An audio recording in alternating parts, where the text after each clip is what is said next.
Okay. Hi, my name is June. I'm an alcoholic, and thank you so much for inviting me, Glenn. I actually spoke this past week at Aloha Mana on Zoom, and that was one of the meetings that we were going together over in Hawaii. So I love Alcoholics Anonymous. It's given me a life I never would have wanted, and it has made me a person that I wouldn't have even liked when I came to AA. So it's been a really fascinating adventure here. Gosh, my mind is jumping, all around, which is not unusual, by the way. I'm very much like one of those dogs in a Disney movie, and then I see a squirrel and I just go. So my talk doesn't always follow along in a chronological way, but we'll see how it goes today. I want to welcome anybody who's new here to Alcoholics Anonymous. And, I always try to remember to say that the most important thing that I will ever say when I'm talking like this for a little bit of an extended period of time is that I'm not an expert on alcoholism, Alcoholics Anonymous, on any step, on any page in the big book, on anything at all. I'm just a member. And I think that I have been overpaid in Alcoholics Anonymous. I'm sure that, like if you're new, relatively new, or even if you're not, and you hear that I've been sober 50 years, I'm still amazed that I stayed. And most importantly, again, if you're new, I want to let you know I never planned on staying 50 years. When I came to Alcoholics Anonymous, I hated everything about myself and my life. And I honestly would have rather died than gone on living. And if what they had told me when I got here was if you keep drinking the way that you're drinking and running the streets and living the way that you're living, you're going to be dead in 6 months, June. We promise you that. If they would have promised me that, I would have run out and kept drinking. But what they told me is if you're an alcoholic of the type that we talk about in the big book of Alcoholics Anonymous, then it's going to get worse, not better. And that it can go on for a long, long time. And I'll tell you, by the time I got to Alcoholics Anonymous, I was so tired and I hated myself and my life so much. And I didn't know if I wanted what you people had. I didn't understand at all what you had. And to the extent that I did, I didn't believe I could ever have it. But I knew I didn't want what I had anymore. And so I stayed in Alcoholics Anonymous. So I'm a person who believes I was born an alcoholic because there were things that were wrong with me really before alcohol ever became a part of my life. Also genetically, if we believe that, and I think sometimes science is showing that there does seem to be a genetic component for some. I come from my grandfather was killed as a drunk driver when he was 46 years old. He was killed, as were people in his car and in the other car over in Ireland. When my grandfather died at 40, I can't remember now if he was 46 or 48, but he was a very young man. When he died, he left my grandmother with 13 children, one of whom was my father. And my father was to go on to drink himself to death alone in a hotel room before he was 50. And, when my grandfather was born or lived his life, Alcoholics Anonymous did not exist yet. When my grandfather died, there was still no Alcoholics Anonymous. When my father was born, Alcoholics Anonymous did not exist yet. When my mother was born, Alcoholics Anonymous was less than 1 year old. And my mother is an alcoholic. My mother was going to be a person who was going to go in and out of the doors of Alcoholics Anonymous for over 40 years with various periods of sobriety, showing to me and probably to a lot of other people who cared about her that this is a progressive disease and that it gets worse even if you stop drinking for a significant period of time. So alcoholism does seem to be on both sides of my family. I started to drink on a regular basis when I was 8 years old. I'd already been using other chemicals at that time because I needed a way out because life hurt way too much for me. It always hurt too much for me. And I really hope that there are not a lot of people who identify with feeling like that at that age, but that's where I came from. I grew up in an alcoholic home. I grew up with a lot of violence. I grew up with a lot of broken promises. I grew up with a lot of other kinds of abuse that happen in some homes. And so I needed a way out, and alcohol proved to be that for me. And I loved finding out years later that originally they were going to call the Big Book of Alcoholics Anonymous The Way Out. But they decided there were too many books already called that, so they called it Alcoholics Anonymous. Because without question, Alcoholics Anonymous and these principles and the things that I have learned here have been a way out for me from the way I used to live and act and feel. So I started drinking at 8 years old. I grew up in a neighborhood where I don't ever remember seeing a man cry before I came to Alcoholics Anonymous, and I thought that meant that men never felt pain. Because in my life, I saw them shot, I saw them stabbed, I saw them arrested, I saw their wives leave them, I saw a lot of things happen, but I never saw, that I could remember, I never saw a man cry. And I wanted to be like that. I wanted to be able to not feel any pain at all. And as long as I had enough alcohol, I didn't feel pain. I didn't feel anything. And that's kind of how I drank. And that's how it worked for me. I'm not a party girl. I've never had a social drink in my life. I don't think I ever said anything like, no, thank you, I've had enough. I don't think that that was in my vocabulary at all. I was drinking for the effect, and the effect I wanted was out. I needed to get away from who I was and how I lived and how I felt, most of all.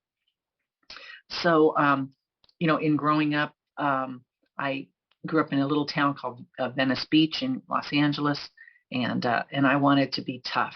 If I couldn't be a guy, I wanted to be as tough as I possibly could. And so I did as many things as I could think of to try to be tough. And for me, that meant joining a gang, and I did. And it meant doing a lot of fighting, and I did.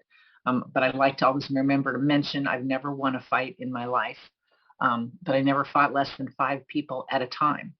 And so it was one of those things where in my life, I could see after I got sober, but in my life, I always preferred that someone would punch me in my face rather than hurt my feelings, because my feelings were just so intense. And that's kind of how I lived my life before coming to Alcoholics Anonymous. I was willing to go to any lengths before I got sober to try to prove to people that they didn't matter and that I didn't care. And as long as I had enough alcohol, they didn't matter and I didn't care. And I didn't care about them and I didn't care about me. And if you live that way, then you're going to find out about self-hatred and pitiful and incomprehensible demoralization. My mother was in and out of Alcoholics Anonymous, as I mentioned. And one of the times when she came back, she brought me to a meeting. I didn't ask for help. I didn't want help. I didn't want to get sober. I didn't want to go to AA. I certainly didn't want to belong to an organization that was allowing my mother to belong to it, because I blamed my mother for everything that had ever gone wrong in my life, and a lot had gone wrong. So I went to that meeting and I did not get sober that day. But the miracle for me of Alcoholics Anonymous began that day because there was a guy in the meeting who drank with my mom. And he was one of the most hostile and violent people that I'd ever known. And I thought, if he, having achieved all of that, being violent and hostile, would go to AA, I thought it was just for weak people like my mom. Because my mom was like me. She lost every fight she was ever in. She never fought anybody that didn't outweigh her by 100 pounds. It was a guy. But I thought, this guy was tough in my estimation, and yet he was going to Alcoholics Anonymous. So it made an impression on me. And I got drunk the next day, and then I came back to meetings. And I spent some time, I didn't raise my hand because I didn't want to be a member of Alcoholics Anonymous. I didn't want to stop drinking. But in that 2-week period of time, I went to a lot of meetings, and I talked to this guy, Paul, that was my mom's drinking buddy from those bars. And I explained to Paul all the reasons I wasn't an alcoholic. I couldn't possibly be an alcoholic. I was too young to be an alcoholic. I wasn't anything like my mother, who was an alcoholic. And, of course, later you find out that non-alcoholics don't spend any time trying to convince other people that they're not alcoholic, And he said to me, June, they've told me I'm new here. They told me I can't diagnose anybody's disease but my own. He said, but in your case, I'm going to make an exception. He said, I've seen the way that you drink, and I've seen the way that you use chemicals. And I happen to believe if you don't come into this program and take what these people have to offer you within a period of 6 months or less, you're going to be out on the streets, you're going to be shooting stuff, and you're going to be selling your ass. And I knew he wasn't trying to make up something like maybe a teacher might do in school to just scare the high school kids. He was just talking about facts, things that had happened or were beginning to happen to me, things that had happened in his life. And I did not want to have to go to AA. But in that 2-week period of time, there were no other options for me. My mom and I had a violent relationship when we were both drinking, and my mom was getting sober at that time again, and she didn't think she had to be subjected to any kind of violence in her apartment, and she asked me to leave, and I did. Um, and The rest of my family didn't talk to me or invite me to any events until I was over 5 years sober in Alcoholics Anonymous. I'd been in a lot of foster homes. None of them would take me. I tried to get into a couple of alcohol recovery homes that they had back then. There were only 3 that I knew of. I called all 3, and none of them would take me. Some because of my age, and some just because of my attitude. And I thought, all right, fine. Who cares? Who cares about families and programs and all of that? None of that really matters if you're a tough broad, which is what I was hoping to be. The only thing that really matters is your own gang. And then one day, as I walked down an alley, all 5 members of my own gang beat me up. And so I found myself at a meeting of Alcoholics Anonymous. I was 87 pounds. I had a black eye. I had a swollen lip. I had no place to live. I had no money. I only had a 7th grade education. Nobody wanted anything to do with me. And I, most of all, wanted nothing to do with me. And so I was really at that jumping off place that it talks about in the big book of Alcoholics Anonymous, because I could not imagine going on without being able to use alcohol and the things I mixed with it to shut down the pain. And the alcohol wasn't working to shut off the pain. I was getting drunk, but I could still hate myself and hate you and hate everybody in the world. And so it wasn't working the same way. And I did not believe that Alcoholics Anonymous could work for somebody as broken and angry and damaged as I was. And of course, I love that Alcoholics Anonymous can work and you don't have to believe it'll work, and then of course that would take us back to perhaps one of the important things about sponsorship, is that we listen to someone else suggesting things to us that seem to have no reason whatsoever to make a difference. And yet we find that oftentimes they do, and they I was thinking about sponsorship this morning, and I hadn't read what Carol had read today about, the importance of, a sponsor. And, my sponsors, by the way, were not just important in the early months of my sobriety. They've been important many, many times, over the years as a different perspective for me to be able to hear and see things. My buddy Sandy Beach used to say, the value of a sponsor is could be like summed up if you call and you tell them your problem. And then after you finish listening to them, you go, well, it's not that bad if you want to look at it that way. And that's part of what, my sponsors have been able to do sometimes for me. But it's been a very, very slow process. So I came into Alcoholics Anonymous hating myself and everybody else on the planet. I didn't want anything to do with the women. I didn't like women. I didn't want to be a woman. I didn't want to sit next to women. I didn't want to hug women. I didn't even sit in a row where someone was wearing pink until I was like 10 years sober, just in case anybody thought I was getting soft or feminine or having feelings, like that. And I needed to protect myself, emotionally. And originally, I really hoped that the steps were going to do for me, they were going to keep me away from ever getting hurt. That if I worked the steps, then I'd have no emotions whatsoever. That's kind of what I was hoping for from the program. And I can remember talking to my first sponsor, and she said, June, there's a big difference between being tough and being strong. And I thought, no, there's not. That's a ridiculous thing. She just went to college and she's trying to impress me that there's different words or something. But the truth is over the years, I came into Alcoholics Anonymous wanting to be tough, needing to be tough, and I hung on to that old idea for a very long time in sobriety until eventually I began to see that there is a difference between being tough and being strong. And one of the things that's been so funny over the years is that I find that today there are more people, and have been for a while, more people in my life that know I care about them, that know they matter, and that know it would hurt me a great deal, if they wanted to. And yet I get hurt so much less than I used to get hurt in those early years of sobriety or before I came to Alcoholics Anonymous, where I tried to make sure that everybody knew I didn't care and they didn't matter and nobody could ever hurt me. And I tried to hang on to that. So I came into Alcoholics Anonymous with my bad attitude. I'd just been beaten up by my own gang, so I had a black eye, I had a swollen lip. I smoked back when I got to Alcoholics Anonymous. Almost everybody did, it seemed like. I mean, you could smoke just sitting in a meeting back then, even if you didn't smoke. And I smoked 3 packs of cigarettes a day when I came into Alcoholics Anonymous. And I lit all of them myself. Occasionally someone would try to be kind or offer to light my cigarette. I didn't let anybody light my cigarettes. I didn't want anybody to think I needed any help. You know, people in Alcoholics Anonymous were as kind when I came in 1972 as I believe and hope that they are today. But I wasn't able to accept kindness. And so I'm very grateful that they tolerated me the way that I was. They offered me rides or they tried to do nice things, and I couldn't accept kindness. So I didn't accept rides. I mostly walked or I hitchhiked. And one of the things that I think is kind of funny, I have a sponsor today. I've known my sponsor since I first got sober in 1972. My sponsor has 55 years, but he has only been my sponsor about the last 15 years. And when I was new, my sponsor, Bob, used to see me hitchhiking. And that was right after I left the meeting where, maybe 5 people offered to give me a ride. And I said no. So I'd go out in front of the meeting and I'd hitchhike. And then if someone in AA picked me up, I'd get in. It seemed different somehow to accept a ride as opposed to being outside. I haven't figured that out yet.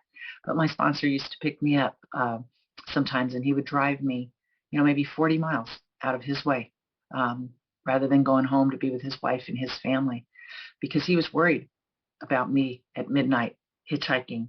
And he was afraid something bad would happen to me. And I wasn't afraid. I didn't care about me.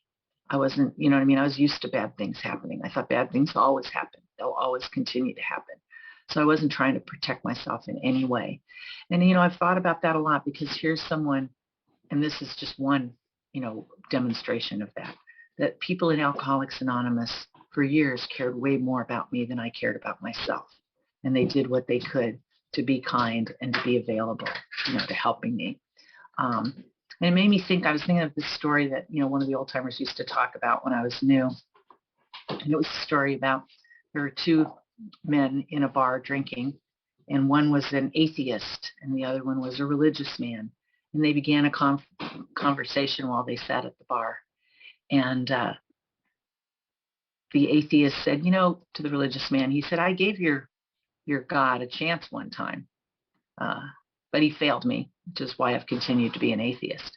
And the religious man said, really, what did you do? And the atheist said, well, I was in the middle of a snowstorm in Alaska. It was a blizzard. It came on suddenly. I couldn't see anything around me. I didn't know how to get out of there.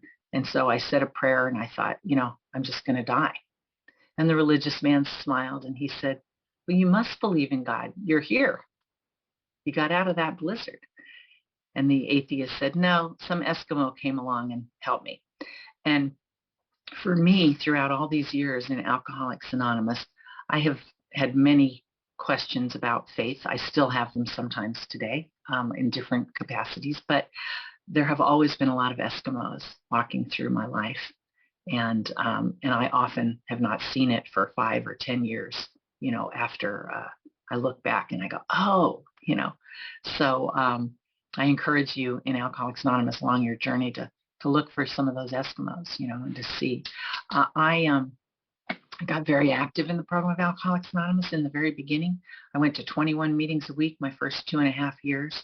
I'm very lucky I got sober in Southern California, and so I could do that. They had that many meetings. It's one of the things that I love about Zoom is that, we've had some people in my online home group that have gotten sober on Zoom.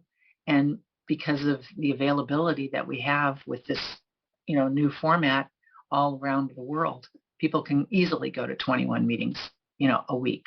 And I needed every one of those meetings. And I didn't go to those meetings because I was trying to impress anybody. I wouldn't go to those meetings for any reason a lot of the time other than I had no place else to go that was indoors. I didn't have any options. I didn't have any friends. My family didn't want anything to do with me. I didn't have a job. I wasn't going to school. I had no life at all.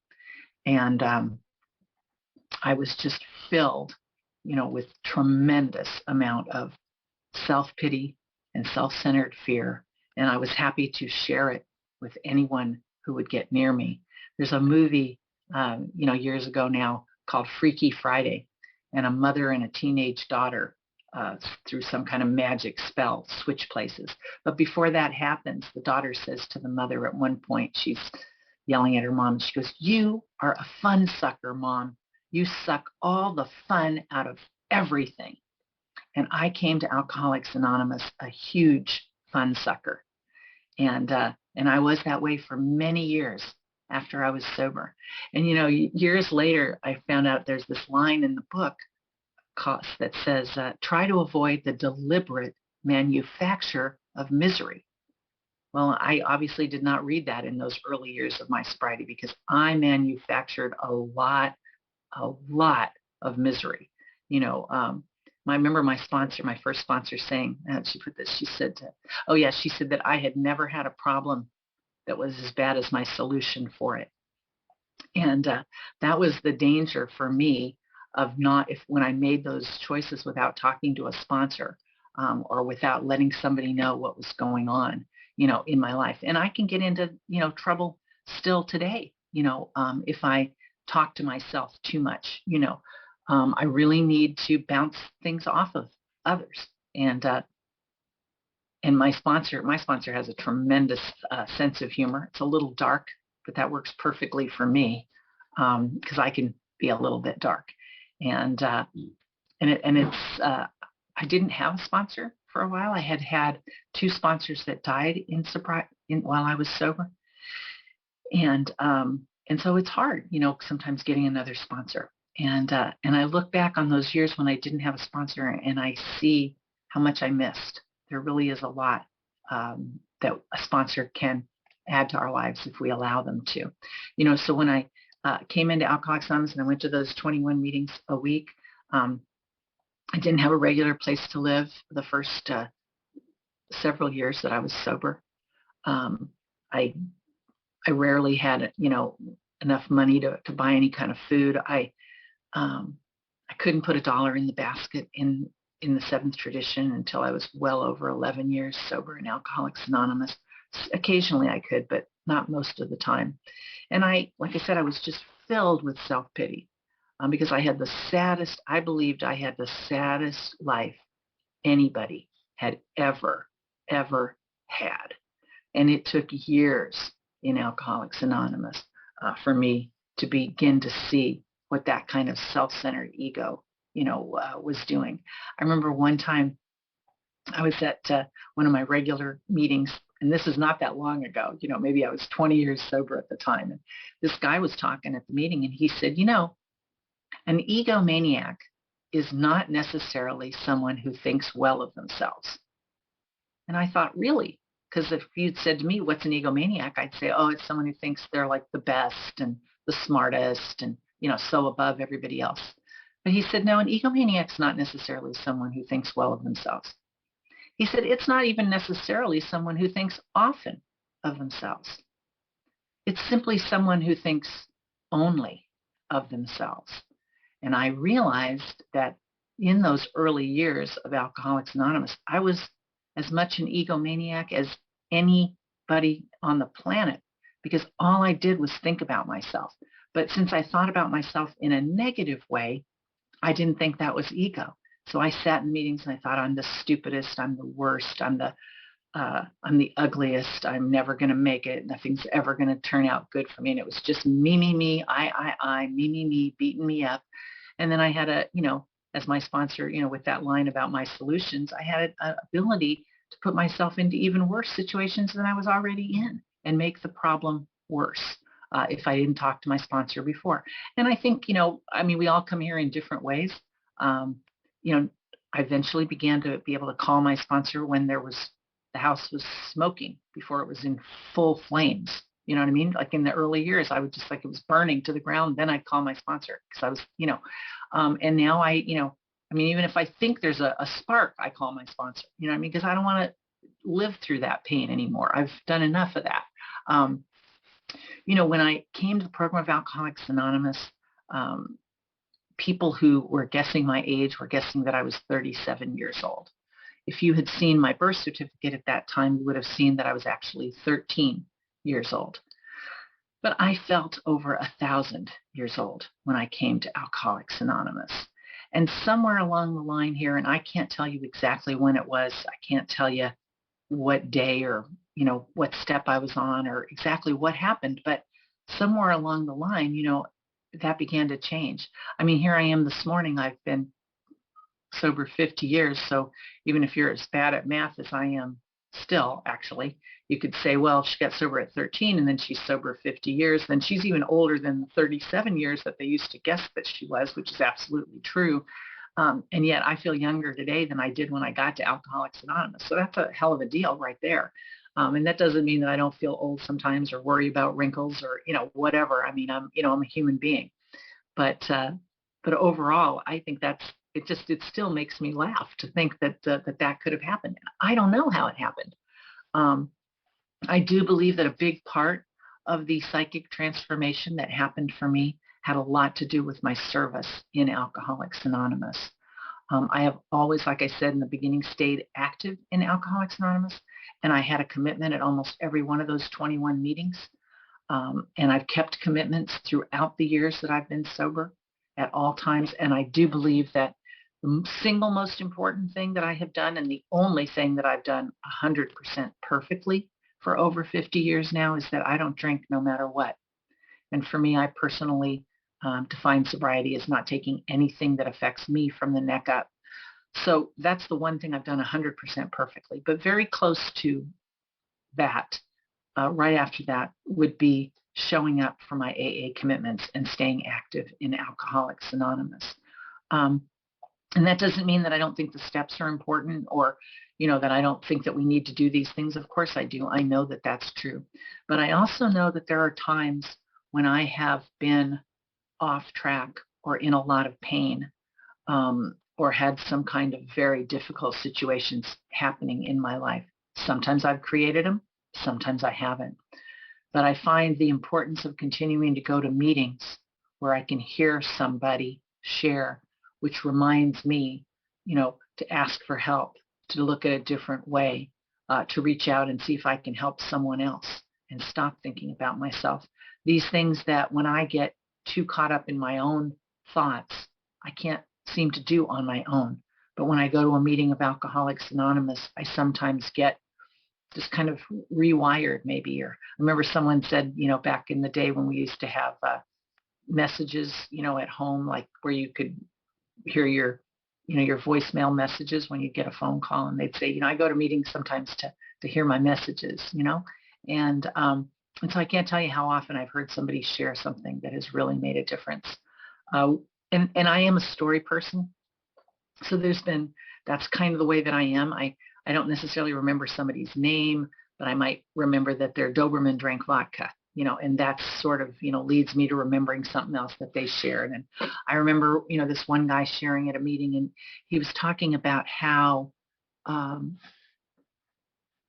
when you come to Alcoholics Anonymous, it's as if outside of your front door, there is like a mountain of sand.